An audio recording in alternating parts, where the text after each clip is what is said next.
Amroha college of law की छात्रा श्वेता कश्यप ने पीसीएस जीए की परीक्षा 2022 में प्रथम में प्रयास में ही सिविल जज के पद पर चयनित हो कॉलेज व अपने माता पिता का नाम रोशन किया है। जी हां, हम बात कर रहे हैं अमरोहा केलसा रोड स्थित अमरोहा कॉलेज ऑफ लॉ की छात्रा श्वेता कश्यप की, जिन्होंने 2022 में अपनी एलएलबी कंप्लीट की और तभी पीसीएस के लिए अप्लाई किया और अभी हाल ही में आए परीक्षा परिणाम में उन्हें 193वीं रैंक प्राप्त हुई।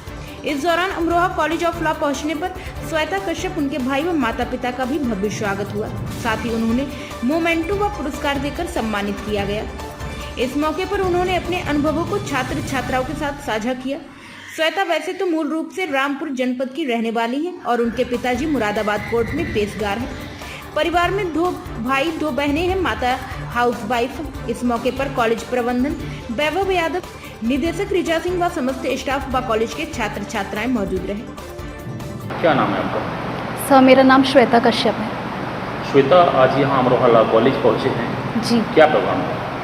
सर, आज यहाँ पर मेरी फेलिसिटेशन सेरेमनी थी और ये मैं अपने डायरेक्टर मैम रिचा मैम को बहुत थैंक यू कहना चाहूँगी कि उन्होंने मुझे अपॉर्चुनिटी दी कि मैं अपने आप को यहाँ पर प्रेजेंट कर पाऊँ, अपनी जर्नी को शेयर कर पाऊँ दूसरों के साथ। So I am very grateful to Richa ma'am and Vaibhav sir.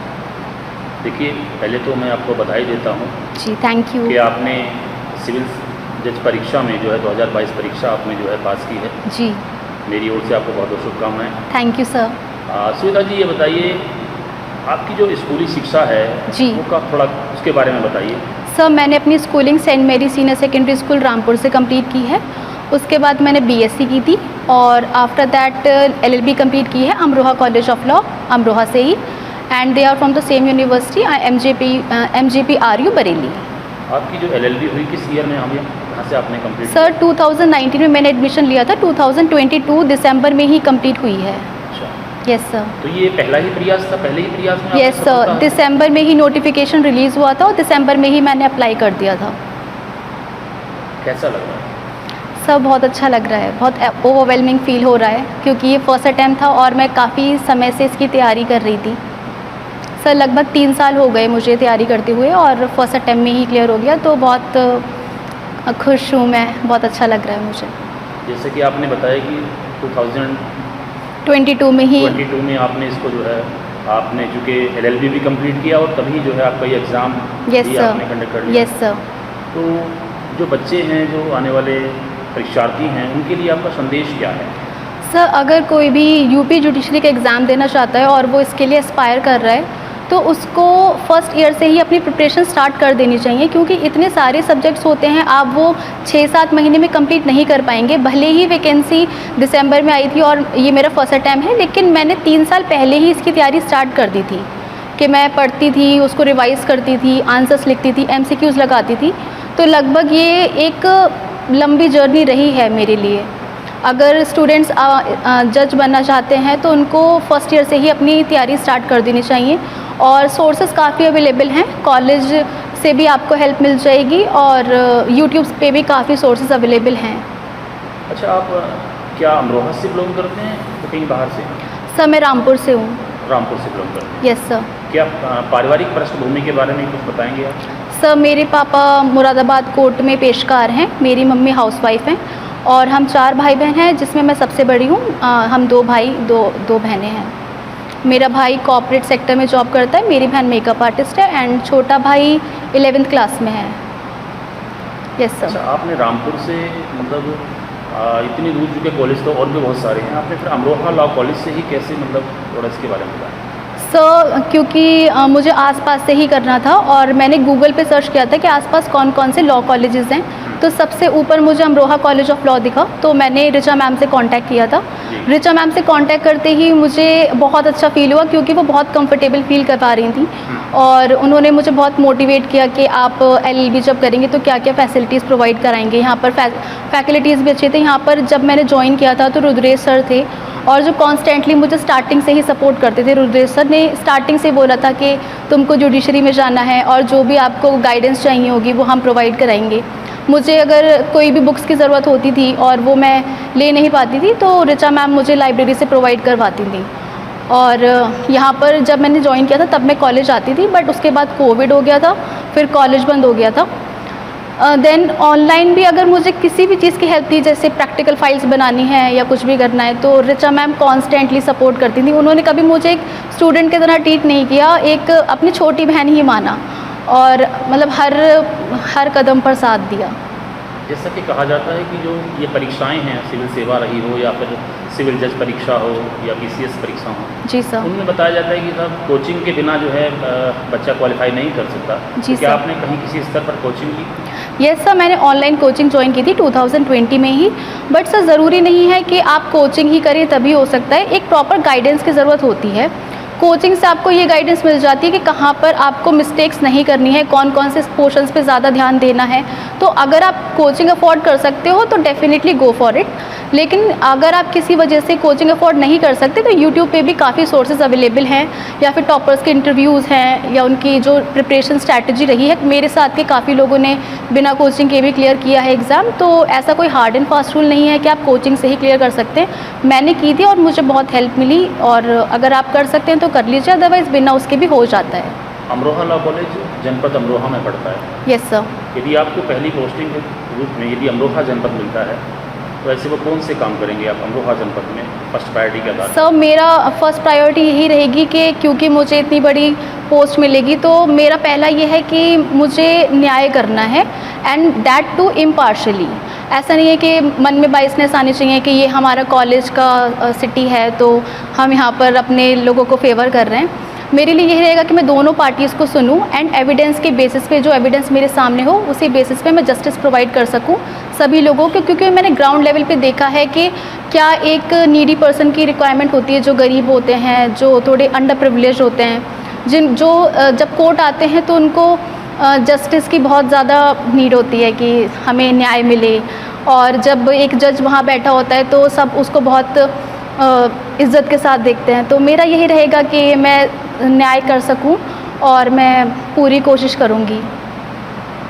Ji sir. धन्यवाद, थैंक यू। उसके मार्क्स ऐड नहीं होते, बट मेंस में जो मार्क्स ऐड होते हैं वही आपकी मेरिट लिस्ट का सिलेक्शन डिसाइड करेंगे। तो अगर आप तैयारी स्टार्ट करेंगे तो आप मेंस अप्रोच लेकर चलिएगा, आंसर राइटिंग पे ज़्यादा फोकस कीजिए। सपोज आप कोई टॉपिक पढ़ रहे हैं, साथ ही साथ उसका आंसर लिखिए, उसको चेक कीजिए। काफ़ी सारे सोर्सेज ऑनलाइन अवेलेबल हैं, यूट्यूब पे काफ़ी सारी बुक्स हैं, वो बुक लिस्ट में शेयर कर दूँगी आपके साथ। फिर आता है इंटरव्यू स्टेज आपकी पर्सनैलिटी का टेस्ट है। वहाँ पर कभी ऐसा नहीं होता कि आपको आंसर नहीं आता तो आपका सिलेक्शन नहीं होगा। जब मेरा इंटरव्यू हुआ था मैंने लगभग 10 बार सॉरी बोला है कि sorry sir I don't know the answer, sorry sir I am unable to recall.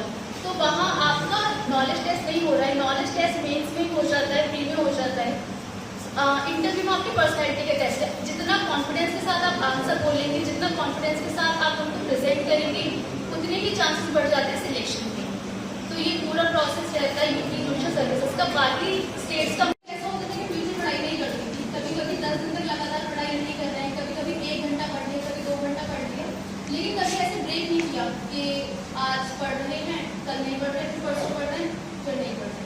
ऐसा कर सकते हैं कि आप अपने टारगेट सेट कीजिए कि आज मुझे CRPC का टॉपिक कंप्लीट करना है, वो टॉपिक कंप्लीट कीजिए, चाहे उसमें कितने भी घंटे लगे। जरूरी नहीं है कि उसमें 8 घंटे लगे, हो सकता है कि 1 घंटे पूरा हो जाए। जैसे जैसे आपके टारगेट्स पूरे होते हैं वैसे वैसे टाइम मैनेज हो जाता है। मेन इंपॉर्टेंट चीज़ होती है प्लानिंग बहुत इंपॉर्टेंट है। आप सारे सब्जेक्ट को डेट अलॉट कीजिए। सपोज आपके सब्जेक्ट में 10 आपके एग्जाम में 10 सब्जेक्ट्स आ रहे हैं और आपके पास है 1 महीना, तो आप क्या करेंगे, 1 महीने को उन 10 सब्जेक्ट्स में डिवाइड कर दीजिए कि आज मुझे CRPC पढ़ना है और CRPC मुझे 5 दिन में खत्म करना है। ये मैं तब की बात बता रही हूँ जब आपने CRPC पहले से पढ़ रखा होगा। ऐसा नहीं कि फर्स्ट टाइम आप CRPC पढ़ोगे तो 5 दिन में खत्म कर दोगे। पहली बार CRPC पढ़ोगे तो लगभग 1.5 महीना लग जाएगा।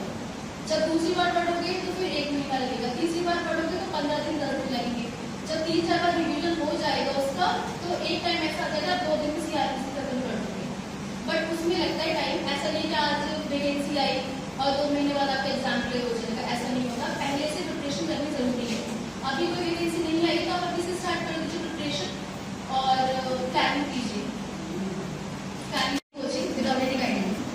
आप क्या कर सकते हैं कि आप पेरेंट पे फोकस कीजिए। सिंगल्स की एक बुक आती है जिसमें MCQs गिवन है सारे स्टेट्स के, सारे एग्जाम्स के, नेट, JRF, जुडिशरी, LLM सबके।